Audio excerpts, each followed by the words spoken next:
الحمد لله رب العالمين لا يمكن الثناء كما كان حقه بعد از خدا بزرگ دوہی قصہ مختصر چہ تخت سلیمان چہ شاہ سکندر چہ تخت سلیمان چہ شاہ سکندر ہمارا فروشم بموئے محمد ہمارا فروشم بموئے محمد۔ ایک بات کی وضاحت آپ کی بارگاہ میں کرتا چلوں، غلاف صاحب کی محبت ہے، ان کا حسن زن ہے۔ میں پیر طریقت بھی نہیں ہوں، رہبر شریعت بھی نہیں ہوں، میں ایک ادنا سا علماء اہل سنت کا اور پیران نظام کا غلام ہوں۔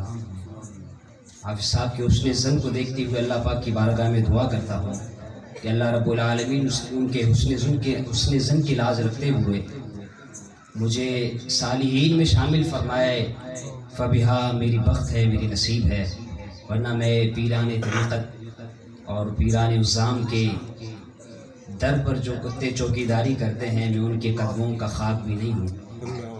ہاں پیر زیادہ ضرور ہوں الحمدللہ، لیکن پیر خود نہیں ہوں اور عالم بھی نہیں ہوں۔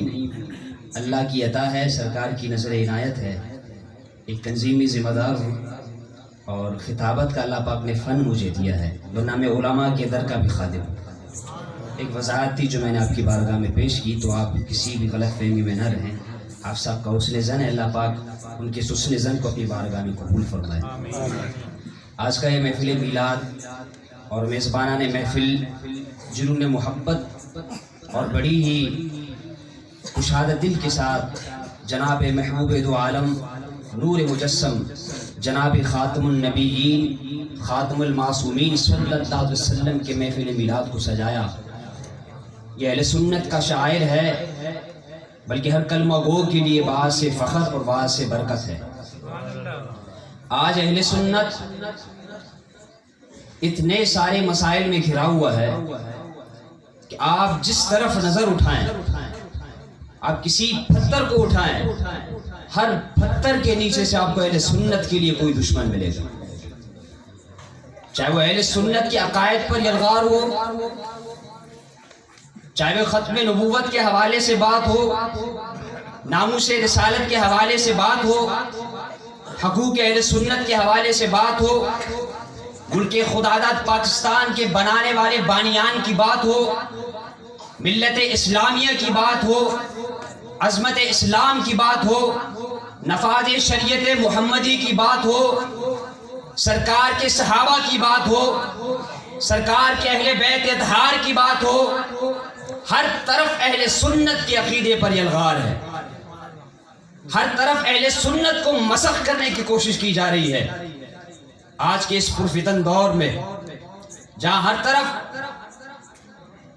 خارج و رافضیت کا بول بالا ہے، وہیں پر اس ملک خدا داد پاکستان میں رہنے والے اکثریت کے حامل اہل سنت کو دبایا جا رہا ہے، چاہے وہ معاشی حساب سے ہو، چاہے وہ عقائد کے حساب سے ہو، چاہے وہ سیاسی حوالے سے ہو، چاہے وہ نظریات کے حوالے سے ہو۔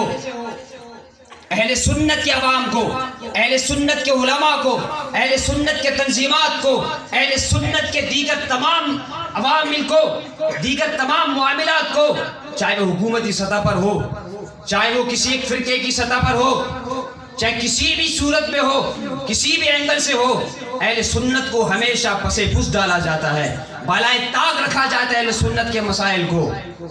جیسے قبلہ مفتی صاحب نے فرمایا کہ سلطنت عثمانیہ کے خاتمے کے بعد اسلام پر جس طرح سے شب و خون مارا گیا، آج اسلام غریب الوطنی کے دن گزار رہا ہے۔ ہاں میں یہ کہتا ہوں، ڈنکے کی چوٹ پر کہتا ہوں کہ اسلام آج غریب الوطنی کے دنوں میں ہے۔ یہ کس لیے ہے؟ کہ اہل سنت کو جنہوں نے اسلام کے پرچم کو بلند رکھا، جنہوں نے رسول اللہ کے ناموس کے لیے اپنے تلواروں کو میانوں سے باہر نکال کر رکھا، جنہوں نے صحابہ کے یاد کو دہرایا، جنہوں نے خلافت صحابہ راشدہ کو دہرایا، جنہوں نے یہ پیغام دیا اگر سرکار کی عزت و ناموس ناموس پر بات آتی ہے، صحابہ کی عزت و شان پر بات آتی ہے، اہل بیت کی عزت و شان پر بات آتی ہے، تو ہماری ننگی تلواریں تمہارے گردنوں کے لیے تیار ہیں۔ نعرہ تکبیر، نعرہ رسالت، نعرہ تحقیق، نعرہ حیدری، نعرہ ختم نبوت۔ آج بھی اہل سنت ہے، ختم نبوت پر بات آتی ہے، اہل سنت میدان سجاتا ہے، سرکار کی حرمت پر بات آتی ہے، اہل سنت میدان سجاتا ہے، صحابہ کی شان کی بات آتی ہے، اہل سنت میدان سجاتا ہے، رسول پاک صلی اللہ علیہ وسلم کے مبارک اطہار کی بات آتی ہے، اہل بیت کی بات آتی ہے، تو یہی اہل سنت میدان سجاتے ہیں۔ صحابہ کے گنگانے والے، اہل بیت کے گنگانے والے کہیں دکھتے نہیں ہیں، نظر نہیں آتے، لیکن بات کرتے ہیں کہ صحابہ کے دور میں نہیں تھا، اہل بیت کے دور میں نہیں تھا، یہ نہیں تھا، فلانا نہیں تھا۔ میں نے کہا جب ختم نبوت کی بات آئی تو کہاں تھا؟ کیا تم قبر میں تھے؟ تمہاری گردنوں میں پھول سجے تھے؟ کیا تمہیں فرعونیت نے لے ڈوبا تھا؟ تمہاری گردنیں صرف اپنے تنظیم تک تھی، اپنے برے عقائد تک تھے، تب مر گئے تھے تم۔ جب سرکار کی عزت کی بات آئی، سرکار کی عزت کی بات آتی ہے تو شہید سلیم قادری اٹھ کھڑا ہوتا ہے، سرکار کی عزت کی بات آتی ہے امیر المجاہدین اٹھ کے کھڑا ہوتا ہے، کہتا ہے میرے پیر نہیں ہیں لیکن میرا دل زندہ ہے، میرے جذبات زندہ ہے۔ وہ اب بھی میدان سجانے کے لیے کھڑے ہوتے ہیں۔ لیکن صحابہ کی گنگانے والے، اہل بیت سے محبت کے گنگانے والے، ان کا میدان میں عطا پتہ نہیں ہوتا۔ بات کرنے کا مقصد یہ ہے کہ آج جس طرح سرکار دو عالم جناب نور مجسم صلی اللہ علیہ وسلم کی عزت و حرمت پر بات آتی ہے، ویسے اس پرفتن دور میں میں پہلے بھی یہ عرض کر چکا ہوں، جب پہلی دفعہ پچھلے سال میں آیا تھا تو میں نے کہا دو بڑے ہی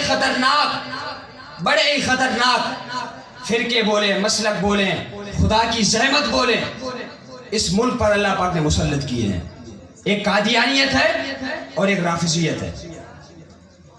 ہم یا رسول اللہ کا نعرہ لگاتے ہیں، ہمارا عقیدہ ہے، عقیدہ رہے گا، لیکن جو ہمارے عقیدے کو مسخ کرنے کی کوشش کرے گا تو پھر وہ میدان میں ہو، وہ اسمبلیوں میں ہو یا اسٹیج پر ہو، ہم سینہ چوڑا کر کے بولیں گے اور بولتے رہیں گے۔ بولنے سے سمجھو گے تو سمجھ جاؤ، نہیں بولو گے تو ہم فیض آباد والے ہیں۔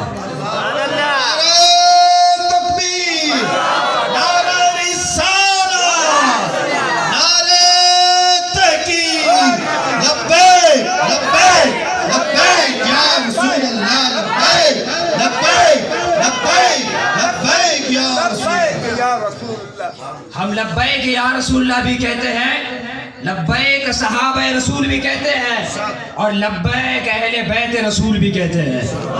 اگر تم ان مقدسات کے بارے میں کچھ بک بک کرو گے، ہم تمہاری زبانیں تمہارے ددیوں سے نکال دیں گے۔ ہمارے اکابرین نے تمہیں بتا دیا ہے، ہم انہی اکابرین کے روحانی اولاد ہیں، اور اب بھی ہم تمہیں یہ پیغام دیتے ہیں۔ آج صحابہ کی شان میں بکواس کرتے ہیں، ظالموں، کون سے صحابہ کی شان میں بکواس کرتے ہو جو سرکار کے پہلو میں لیٹے ہوئے ہیں؟ کون صحابہ کی بات کرتے ہو جنہوں نے لاکھوں میلوں پر سلطنت اسلامیہ کا جھنڈا گاڑا؟ تم کون سے اہل بیت کی بات کرتے ہو جنہوں نے کربلا میں اپنے خون دے کر اس اسلام کے اس باغ کو آبیار کیا، سیراب کیا؟ اس اہل بیت کی شان میں بکواس کرتے ہو؟ آج تم ختم نبوت پر بکواس کرتے ہو۔ ہم تمہیں جنگ یمامہ کی یاد دلاتے ہیں، صدیق اکبر کو یاد رکھنا، مولا علی مشکل کشا کی شجاعت کو یاد رکھنا، فاروق اعظم کو یاد رکھنا، میرے عثمان غنی کو یاد رکھنا۔ ہم انہی کے روحانی غلام ہیں، انہی کے غلام تھے، انہی کی غلامی میں زندگی چلی جائے گی انشاءاللہ۔ آج صحابہ کے آڑ میں اہل بیت کی شان میں بکواسات ہو رہی ہیں، اور اہل بیت کی شان کے آڑ میں صحابہ کی شان میں بکواسات ہو رہی ہیں۔ ہم نے کہا ہمارے امام نے ہمیں جو عقیدہ دیا ہے، ہمارا عقیدہ وہی ہے کہ اہل سنت کا ہے بیڑا پار، اصحاب حضور نظم ہے اور ناؤ ہے عطرت رسول اللہ کی۔ میں نے کہا کس رسول کے صحابہ کے بارے میں بات کرتے ہو جس کے لیے محبوب نے فرمایا ابو بکر فی الجنہ، عمر فی الجنہ، عثمان فی الجنہ، علی فی الجنہ. میں نے کہا جو جنت کے دنیا میں حقدار بنے تم ان کی شان میں بکواس کرتے ہو، اور پھر اس صحابہ کا آڑ لے کر تم انہیں اہل بیت کی شان میں بکواس کرتے ہو کہ جس کے لیے میرے محبوب اپنے رب کی عبادت میں سجدوں کو دور دیا کرتے تھے کہ میرے نواسے کو کوئی تکلیف نہ ہو. میں نے کہا اس مبارک نواسے کو رب العالمین کی بارگاہ میں پیش کر دیا، تم ان کے شان میں بکواس کرتے ہو. ہم پھر یہی کہتے ہیں کہ سمجھ جاؤ، سدھر جاؤ. جو عقیدہ اہل سنت ہے مانتے ہو تو آ جاؤ، نہیں مانتے تو بکواس بھی نہ کیا کرو. اگر بکواس کرو گے تو پھر بکواس کا بدلہ ہم تمہیں وہی دیں گے جو ہمارے اکابرین نے ہمیں بتایا ہے. آج گجر گوٹ کے اس شاہکار مصطفیٰ غیور سنیوں اپنے عقیدے پر اس طرح قائم و دائم رہے، بس یہی بات کرے کہ یا رسول اللہ کرو تیرے نام پہ جان فدا، نہ بس ایک جہاں دو جہاں فدا، دو جہاں سے بھی نہیں جی برا، کروں کیا کروڑوں جہاں نہیں. یہی محبت کے جذبہ لے کر قبر میں جب جاؤ گے نا تو سرکار بھی کہیں گے ہاں یہ میرا ہے، ہاں یہ میرا ہے کہ مر مر کے پہنچا ہوں یہاں اس دل ربا کے واسطے. ہمیں جانا ہے قبر پہ سرکار کے لیے، ہماری زندگیاں قربان ہے رسول اللہ کے ناموس کے لیے، ناموس صحابہ کے لیے قربان ہے، ناموس اہل بیت کے لیے قربان ہے. ہمارے اکابرین تمہیں یاد نہیں ہے؟ تاریخی ورگرداری کرو، تمہیں مل جائیں گے کہ ہم نے کیسے رسول اللہ صلی اللہ علیہ وسلم کی عزت و ناموس کے لیے قربانیاں دی ہیں. اور سرکار کی عزت و ناموس پر، صحابہ اہل بیت کی عزت و ناموس پر اور شریعت محمدی پر کسی قسم کا کوئی کمپرومائز نہیں ہو سکتا. نہ ہم نے کبھی کیا ہے نہ کبھی کریں گے. بس یہی دعا کریں گے اگر ایسا عمل ہمارے زندگی میں آئے تو اللہ رب العالمین بابا جی کی دعا کی طرح ہماری دعا قبول فرمائے. اولیاء کائنات ایمان کے ساتھ ہمیں اپنی طرف بلا لینا، ہمیں شہادت کی موت دینا. یہ زندگی تو ہے چلی جائے گی، مزہ تو اس میں ہے کہ ہم سینے پر گولیوں کا تمغہ سجا کر رسول اللہ کی بارگاہ میں حاضر ہوں، ہم اپنے جسم کے ٹکڑے لے کر رسول اللہ کی بارگاہ میں پیش ہو. یا رسول اللہ آپ کے ناموس کے لیے جن صحابہ نے اپنی آنکھیں نکلوائیں اور آپ کے ایک لوہا کے دان سن کی آنکھیں جڑ گئی، یا رسول اللہ ہمارے جسم کے ٹکڑے آپ کی بارگاہ میں حاضر ہیں. ہم پھر کہیں گے کہ کروں تیرے نام پہ جاں فدا، نہ بس ایک جہاں دو جہاں فدا.